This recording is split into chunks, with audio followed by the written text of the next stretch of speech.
everyone, how's it going? Thanks so much for tuning in. In today's video, I'll be introducing yet another new vehicle to the channel. This is my 1996 Chevrolet Silverado 1500 that I paid a whopping $500 for. This was one of those random spur-of-the-moment, right time, right place kind of deals. I couldn't pass it up. These trucks are awesome. I've always loved the OBS body style, and this is the body style that I grew up with, being born in 1989. So, basically in this video, I'm going to give you guys a complete tour of the truck. This is a really nice truck overall. It just needs a motor. Thankfully, I already have a motor on a stand in there, which I'll show you guys later. We'll talk about the plans for the project. It's going to be more of like a budget fixer-upper type deal. As far as I know, all it needs is a motor, but of course, you never know. It's been sitting for quite a while, but we're going to dive into it. I'm going to throw a battery in, see what works and what doesn't, and yeah, just talk about it. It's going to be fun. So, without further ado, let's go ahead and get started. I suppose the first thing I'll do is talk about what happened to the original engine, so let's go ahead and pop the hood right quick. But first, I will say, this interior is spectacularly clean for its age. The truck has a little over 156,000 miles, which is definitely not bad for a 1996, but aside from just needing a general cleaning, this is in phenomenal shape. I mean, there's nothing really broken. The dash is in great shape. There's a couple little trim pieces I need to fix, but I mean, really not a big deal. It still has the original GM rubber floor mats. These seats, in my opinion, are some of the most comfortable that GM ever put in a truck or SUV. These are obviously cloth. You got partial power adjustment on the driver's side, like sliding, tilting. You got power lumbar, manual recline right there, tilt steering wheel. It's wrapped in leather. It's just a really nice truck, but we'll dive more into the interior stuff in just a moment. Let's go ahead and get this hood popped.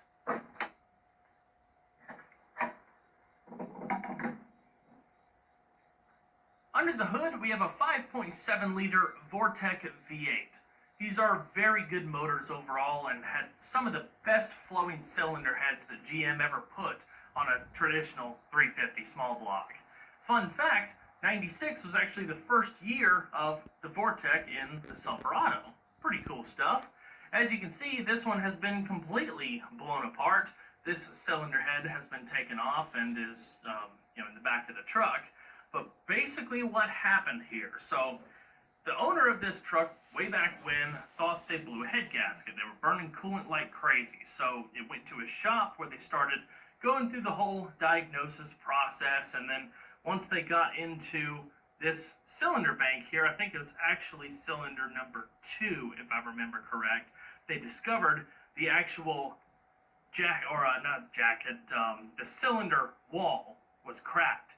So it was leaking coolant through the block into the cylinder. So the block is screwed up. So the heads are good, thankfully. I can use the heads for another project in the future, but I already have another Vortec 5.7 sitting on an engine stand in the shop, so I'll show you guys that before the end of the video and talk about kind of what I'm wanting to do to fix this thing up. But as far as I can tell otherwise, this thing is really, really clean, just like the interior. When I pull this motor out, I'm going to do a deep clean and get it perfect. Clean up all the red, getting all the crevices and stuff, clean up the wiring a bit. It's going to be a lot of fun, and basically just bring this back to factory.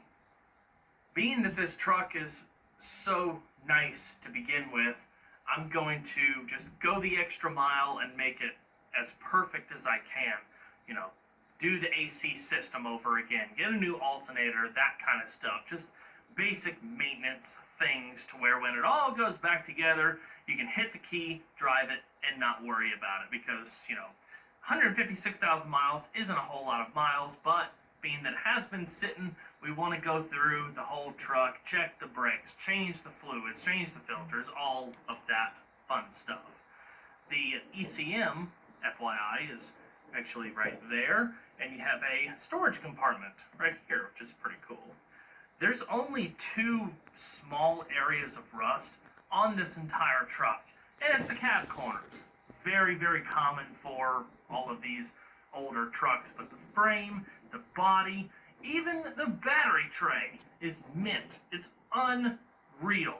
I swear, you know, one of my favorite sayings in the world is, a blind squirrel finds a nut every now and then. This is definitely one of those nuts. And as if it couldn't get any better, this is a step side, which I don't care what anybody says, step sides are cool. You see too many fleet sides out there. Fleet sides are the straight bed sides. You still got good space in there. Obviously, it's kind of compromised. This is definitely more style over function. You got the tread plates across the sides, but I will say this is not as functional as like old step side trucks. Like our 62 GMC has the step way down here, and you basically just whoop, that's it. This one, you kind of got to hike up quite a bit, but it's still really cool. Like I said, the body of this truck is in phenomenal shape. You've got cab corners.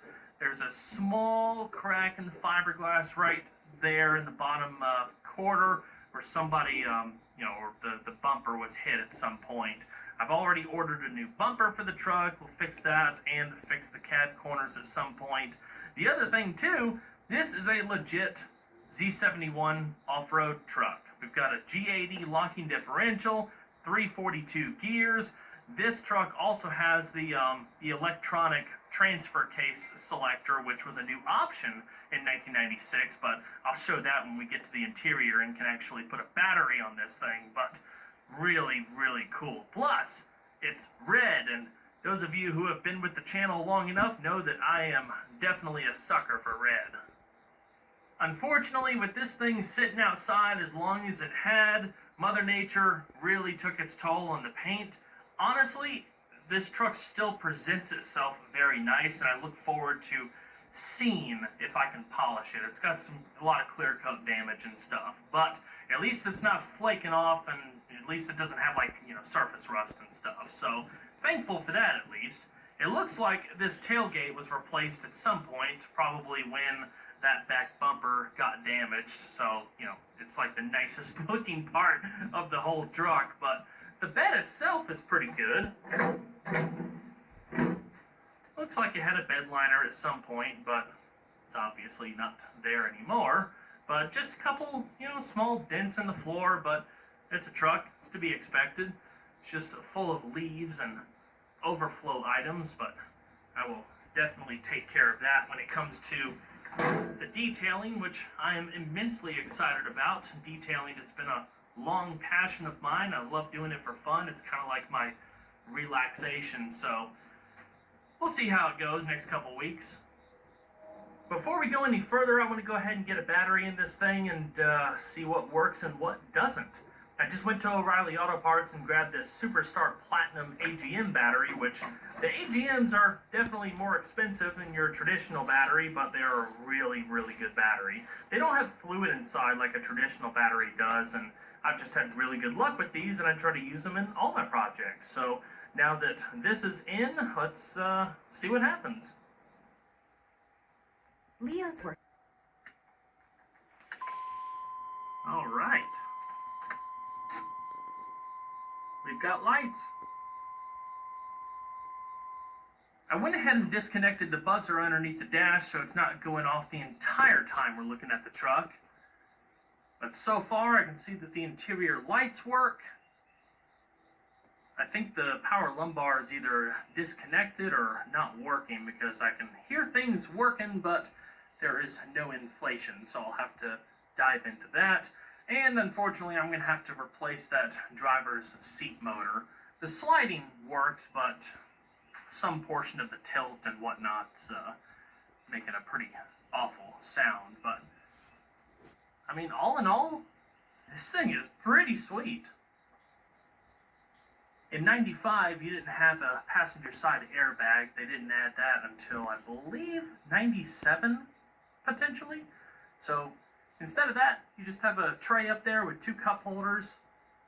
It's a pretty good sized glove box. There's another set of pull-out cup holders underneath that right side air vent next to the radio. This passenger seat is pretty much mint. It's going to be a fun project for sure. Curiosity's got the best of me. I've got to do it. Holy cow, it still cranks.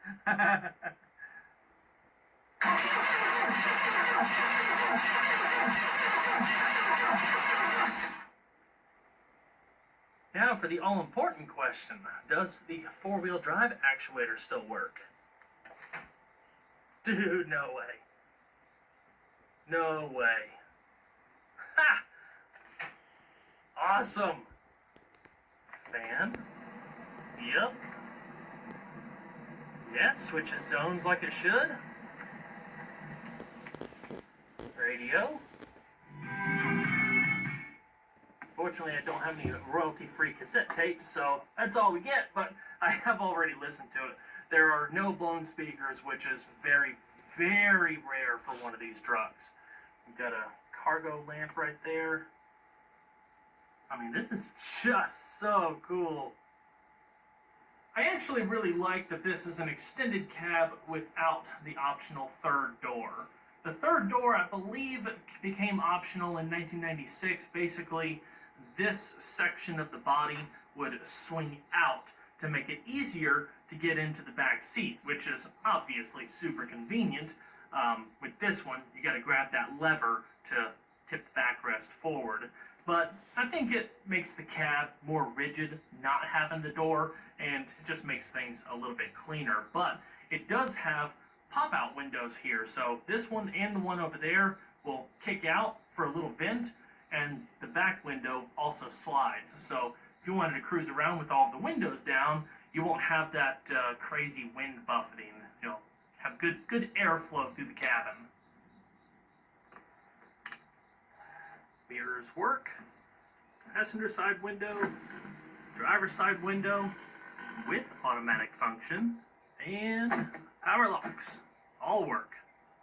Here's what the back seat looks like. Really clean overall. Actually a pretty good amount of space for not being a full crew cab. Looks like the jack storage is underneath the seat. Still has the original GM mats. And you have pop-out cup holders behind that console. As you can see, the seat tips forward. There's also a little storage net on the backside. Like I said, this truck is also very clean underneath. It's getting hard to find these without rust. And this one, as far as I can tell so far, the rockers, the floor pans, the frame, everything just looks phenomenal. Literally, the only spot of rust on this entire truck are the cat corners. I mean, you just can't get much better than that. Alright, you guys have a pretty good picture on what the truck is all about. Let's head in the shop and talk about the new engine I have for it. So here's the 350 Vortec that's going to go in the Silverado. This motor actually came out of a wrecked cab-over work truck that supposedly had 20-some-odd thousand miles. I've had this motor for a while. Some of you might remember it as I've tossed around the idea of throwing it in some other potential projects that ended up not happening. But we finally have a legitimate use for it. I've double-checked, borrowed my buddy's borescope, looked in the spark plugs and checked the cylinders out. It has good cross-hatching. Like, there's nothing about this motor that would make me think that it didn't have low miles. But being that it has been around here for a while, I am going to do a mild teardown just to reseal everything. So I'm going to go to O'Reilly Auto Parts and grab, gasket sets and whatnot, and replace some other things that are just good maintenance practice, being that I am going to be tearing this down to a decent degree. So it's going to be a nice motor just to freshen up, toss it back in the truck, and get it running relatively quick. Between this video and the next video, I'm going to work on doing that motor refresh and get a game plan together as far as all of the other parts that I'm going to have to order, AC stuff and alternator, just, preventative type things. But anyway, that's pretty much going to wrap it up for this video. I hope y'all enjoyed, and I hope you're as excited to see this truck back on the road as I am.